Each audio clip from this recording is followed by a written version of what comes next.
If the machine can learn racism, Linda Dlamini used to say, then it can also unlearn it. She said it often, sometimes to journalists, sometimes to her mirror, sometimes to her son, Koos Dlamini, now a 20-year-old software engineer who still called her mama in public just to annoy her.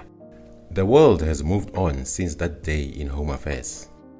Surnames had become fluid, but racism had merely adapted, like a virus finding a new host.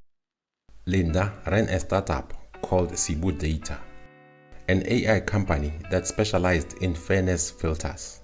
Her team of 6 was small, diverse, underfunded, and loud. They trained an algorithm to remove bias from job applications by stripping names, addresses, and universities before scoring CVs, until the algorithm, nicknamed Nandi, started doing something unexpected. Koos was debugging code when he noticed something strange. Every anonymized resume spat out by Nandi had the same placeholder name. Mom, your algorithm has gone rogue. Linda blinked. Again? It's assigning Dlamini to everyone, randomly. What do you mean? Yeah, everyone's Dlamini now, even the foreigners. She leaned closer. Somewhere inside the code, a feedback loop had formed. That's not random. The AI had noticed that the surname Dlamini produced the fewest rejections across multiple datasets. Recruiters, subconsciously biased but legally cautious, didn't flag Dlamini as black or white, poor or rich. It was neutral. Koos Dlamini had accidentally become the template for equality. Linda called a meeting. The small team huddled around the project. The slide read, 93.1. The algorithm thinks equality means everyone becoming Dlamini. It's poetic, but it's also a bug. Or maybe it's an upgrade. Yeah, ne Ubuntu by design. If the bias disappears when we all share a surname, maybe Nandi's right. We can't fix humans, but we can spoof the system. Linda stared at the screen. It wasn't lost on her that her own husband started this movement 20 years ago, simply by loving her enough to carry her name. We can't force equality by erasing individuality. We're not erasing, Mama. We're revealing. If everyone's Dlamini, you finally have to look at the content, not the cover. The room went silent.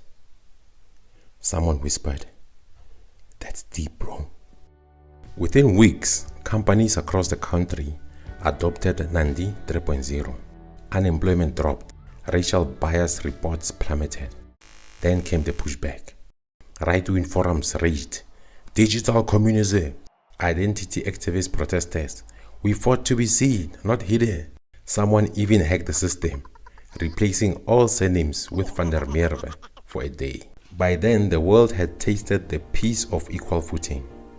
Recruiters found themselves saying, "Dlamini, bring them in for an interview." The machine had tricked them into fairness.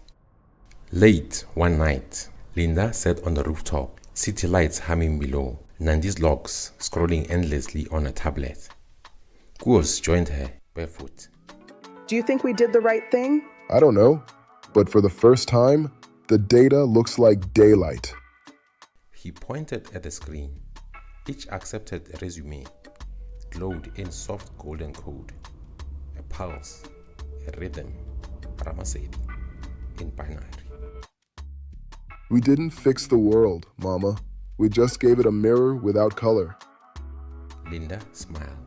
That's how light works, Koos. It doesn't choose what to shine on. By dawn, the Nandi algorithm had spread globally. Europe called it the Dlamini patch. America called it Skin in the Game 2.0. In South Africa, they simply said, Koos Dlamini made the machines human.